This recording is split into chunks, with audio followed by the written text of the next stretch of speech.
This past September, a group of parishioners including Bruce Palmatier, Dave Rolfing, Claire Dwyer, Sue Iskerski, Kevin Kaufman, and Christine Granja traveled to our sister parish, Our Lady of Seven Sorrows, to celebrate their feast day. Our 5-day trip in September seemed to fly by.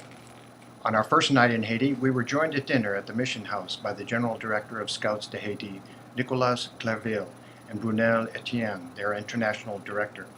These gentlemen met with Dave Rolfing to discuss a request by Father Tristan that a Boy Scout group be established at Our Lady of Seven Sorrows.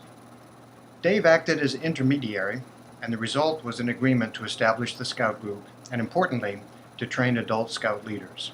This will be of significant benefit to the youth of Grand Village. The next day, Saturday, was feast day for Our Lady of Seven Sorrows. It began with an amazing 3-hour Mass, filled with music and liturgical dance, concelebrated by the Archbishop and more than 20 other priests from across Haiti, including our very own Father Tristan. Our trip continued for 3 more days with multiple opportunities to meet and interact with the beautiful people of Grand Village and the surrounding chapels. The last evening was spent back at the mission house in Pétionville, where we travelers from Sacred Heart sat and reflected on exactly what had happened during this wonderful time. And what we realized was just how much this twinning relationship has grown over the past 4 years between our 2 parishes. That growth was made very clear to us by the mutual trust and friendship we experienced. I sensed a stronger feeling than ever before that Father Tristan is hopeful and trusting of our twinning relationship. There was much greater participation with parishioners, parish council, and the choir. I was so impressed with how freely and honestly they all spoke, and shared so naturally with such honesty. I felt that the whole attitude of the Grand Boulage community towards us demonstrated the development of our relationship. The ease of access and of interaction was much different this time and was quite genuine. Father Tristan made everything available to us.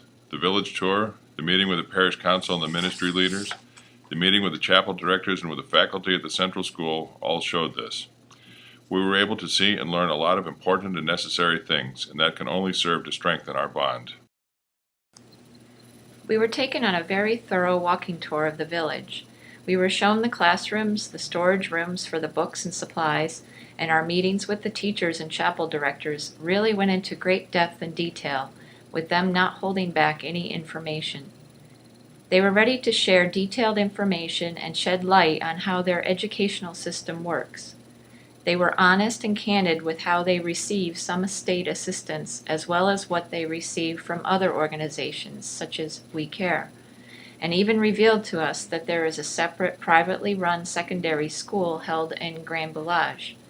Several teachers we met teach youngsters in the morning and attend this secondary school in the afternoons. On the walking tour, we were shown many more homes, and in particular, ones being repaired with our support, as well as ones being built by Food for the Poor. There was no skirting around that fact. Father Tristan was very candid and open with us. Food for the Poor has a fairly large presence in Grand Village, in addition to the support we offer with housing repairs. This indicates to me that there is a significant level of trust we have built with Father Tristan and the whole village. Clearly, their needs and priorities are those that benefit the greater community. They all seem so grateful and so eager to grow in relationship with us. I thought we did a wonderful job in conveying that our twinning relationship is mutually beneficial, that we also grow from this relationship on so many levels. My last trip to Haiti was in 2009, when we had yet to twin with any parish. I can recall vividly how awkward our interactions were with the people of Grand Village. We listened carefully, but in 2009, we knew it was going to be a slow process. Now, we have earned their trust. They seem comfortable to be with us, speak openly to all of us.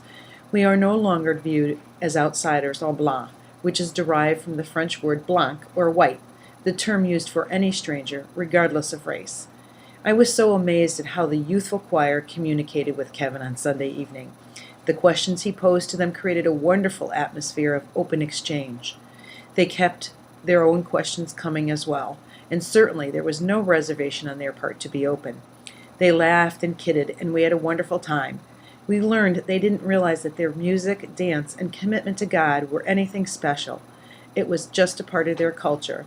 They love what they do, and it is evident, and they want to do more. When the questions were exhausted, we all helped Father Tristan and several parishioners dish up and serve plates of food to over 150 people. We wondered, would there be enough? But like the loaves and the fishes, no one went hungry. The patience and the manners spoke volumes of the young people. Row after row, dishes passed, patience evidenced, as well as their gratefulness. Not until all of them had been given a plate and their prayer took place did they share in their meal of joy. The program has gone from a mere concept through discernment to, frankly, a thriving reality. I recall the first days hearing of it and hearing about the needs of Grand Village. And now we see a new church building well underway. We see new schoolrooms up and being used. We see new books for children, teachers actually being paid, and homes being repaired. But those are physical things. Even more important are the spiritual and personal connections. We've gone from being blondes to recognized individuals who keep coming back and are welcomed with open arms.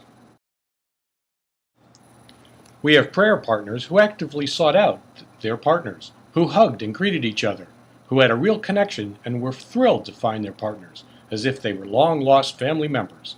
That is truly incredible when you think about it, all in the space of 4 years. I was so touched by the fact that my prayer partner sought me out after Mass and thought enough to return the next day holding my picture, as well as a picture that he wanted me to have of him and his mother. That's building relationship.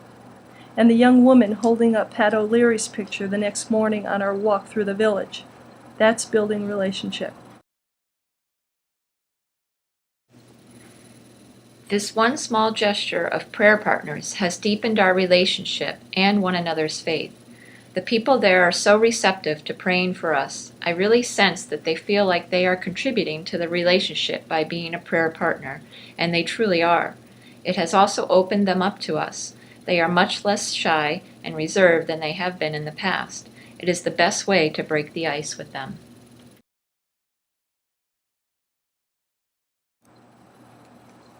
Our trips are always so enriching and enlightening. However, this time I felt a much deeper sense of trust and commitment from our friends in Grand Village. One evening, sitting around the table in the rectory, we had a very relaxed, casual after-dinner conversation with Father Tristan, where one of us commented on the relationship, joking around. It's like a courtship, and Father Tristan replied with a big smile on his face, "No, we are married now." We all laughed, and importantly, it felt like we had moved on to another level.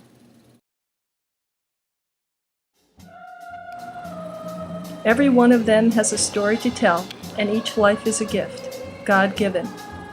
I think that when we give meaning and purpose to our lives and the lives of others, we show that we value that gift. When we care for each other, when we bring light into the lives of others with love and gentleness, I think we must make God smile.